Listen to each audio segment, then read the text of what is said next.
приложиться к святыне и отдохнуть душой.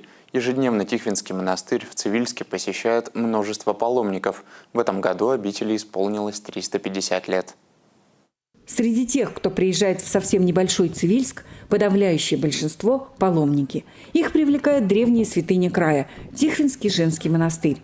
Сегодня здесь принимают женщин, у которых далеко не женская работа, сотрудниц Республиканского управления Федеральной службы исполнения наказаний.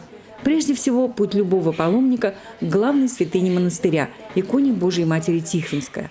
Заступница Цивильска, спасшая город от нашествия разбойников в далеком 1671 году, в честь этого события и построен монастырь, она и сейчас являет чудеса тем, кто подходит к ней с верой. Естественно, я слышала про Тихвинскую икону, и была интересная история и много различных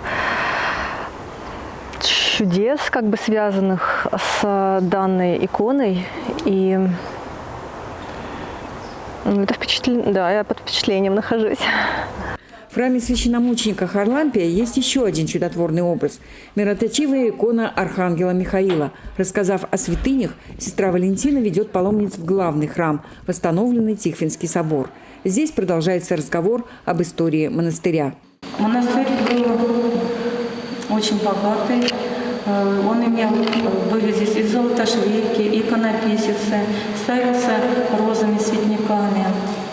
Была церковно-приходская школа. Сестры взяли на воспитание 30 девочек, из года в год обучали их. Тихвинский монастырь славился и этим храмом. И сегодня это самый большой храм в Чувашии. На его восстановление ушло 18 лет.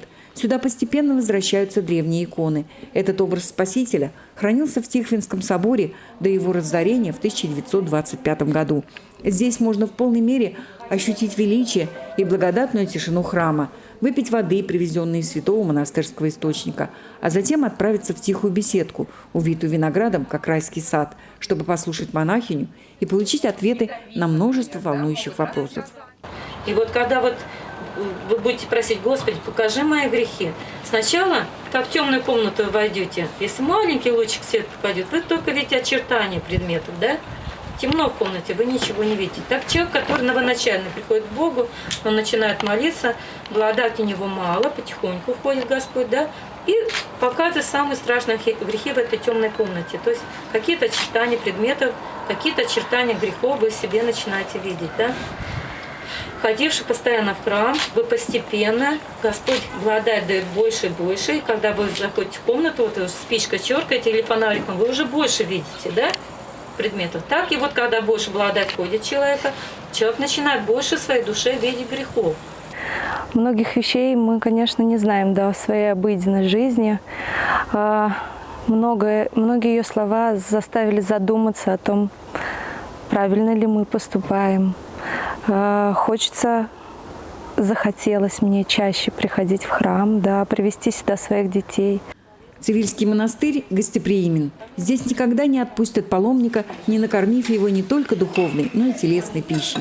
И всегда напомнят о том, что на первом месте молитва и Бог. Зинаида Паршагина, Людмила Каяхова, пресс-служба Чебоксарской епархии для телеканала «Союз».